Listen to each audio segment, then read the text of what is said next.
আপনার কি কখনো মনে হয় সবকিছু থাকা সত্ত্বেও মনের ভিতরে এক অদ্ভুত শূন্যতা আছে? নিজের ঘরেও পুরো নিজের মতন লাগে না? তাহলে আপনার জন্মছকে চতুর্থভাবে কেতু থাকতে পারে।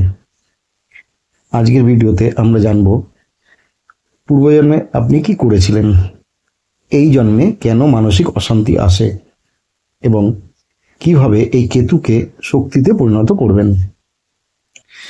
ভিডিওটি শেষ পর্যন্ত দেখুন, কারণ শেষের অংশে আমি দেব পাওয়ারফুল রেমেডিজ। প্রথমে আমরা দেখি চতুর্থ ভাব কি বোঝায়। সর্বপ্রথম বুঝে নিই চতুর্থ ভাব কি। জ্যোতিষে চতুর্থ ভাব বোঝায় মা, ঘর ও পরিবার, মানসিক শান্তি, আবেগ, ইনার হ্যাপিনেস। সহজভাবে আপনার রিয়েল হ্যাপিনেস কোথায় সেটা এই ভাব বলে। এরপর দেখি কেতুর প্রকৃতি। কেতু কোনো সাধারণ গ্রহ নয়, এটি একটি শ্যাডো প্ল্যানেট। কেতুর কাজ হলো বিচ্ছিন্ন করা, ভিতরের দিকে নিয়ে যাওয়া, আধ্যাত্মিকতা বাড়ানো। কেতু যেখানে থাকে সেখানে মেটেরিয়াল সুখ কম, কিন্তু স্পিরিচুয়াল গ্রোথ বেশি হয়। এরপর দেখা যাক পূর্বজন্মের কর্ম।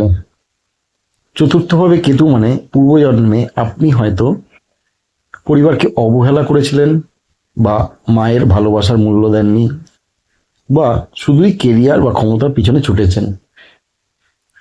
ফলে এই জন্মে আপনাকে সেই জায়গাতেই শিক্ষা নিতে হবে।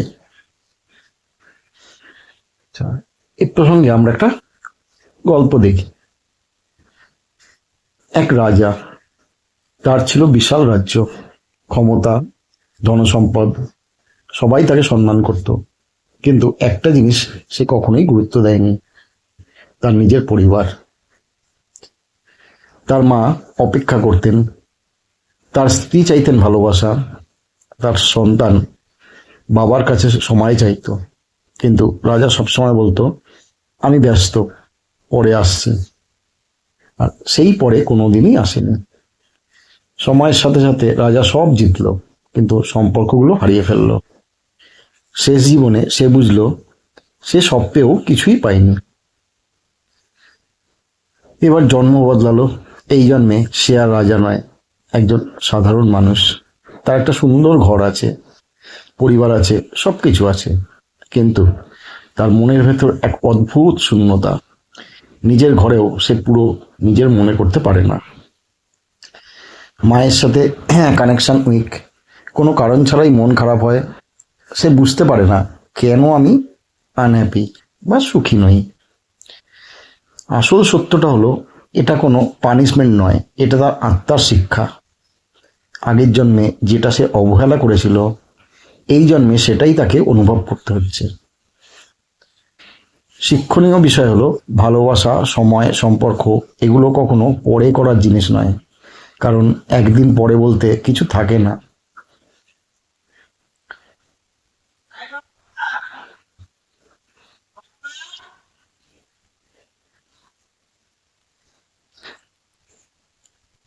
এবার আসি এই জন্মের প্রভাব।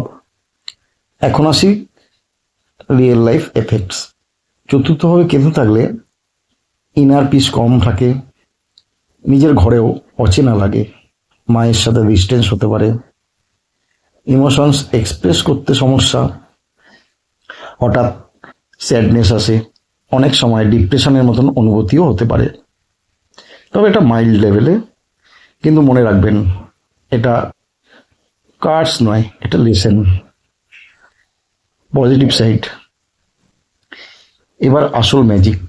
কেতু সবসময় খারাপ না, এর পজিটিভ দিক। স্পিরিচুয়াল পাওয়ার বাড়ে, ইনটিউশন স্ট্রং হয়, মেডিটেশনের সহজ প্রোগ্রেস, মেটেরিয়াল অ্যাটাচমেন্ট কমে। এই মানুষগুলো ডিপ থিঙ্কার হয়, এরা বাইরের নয়, ভেতরের মানুষ। এবার দেখি এই জন্মের শিক্ষা। কেতু আপনাকে শেখাতে এসছে, নিজের ভিতর শান্তি খুঁজুন, মায়ের সাথে সম্পর্ক ঠিক করুন, ইমোশনাল ব্যালেন্স আনুন, নিজের ফিলিংস অ্যাকসেপ্ট করুন। সবচেয়ে বড় শিক্ষা, হ্যাপিনেস বাইরের জিনিস নয়, নিজের ভিতরের। এবার দেখা যাক রেমেডিজ। এবার সবচেয়ে ইম্পর্টেন্ট পার্ট, প্রতিদিন মেডিটেশন অন্তত 10 থেকে 15 মিনিট। মায়ের সম্মান ও সেবা করুন। সোমবার দুধ বা চাল দান করুন। চাঁদের দিকে তাকিয়ে মন শান্ত করুন। নিজের ঘর পরিষ্কার ও পজিটিভ রাখুন। অর্থাৎ আমরা কি দেখলাম, চতুর্থভাবে কেতু মানে আপনি ভিতরের মানুষ, আপনার জার্নি বাইরের নয়, আপনার জার্নি হলো নিজের মনের ভিতরে। যদি ভিডিওটি ভালো লাগে লাইক করুন, কমেন্ট করুন আপনার অভিজ্ঞতা, আর সাবস্ক্রাইব করতে ভুলবেন না। আবার আসবো এরকমই কোনো রহস্যময় ভিডিও নিয়ে। ধন্যবাদ।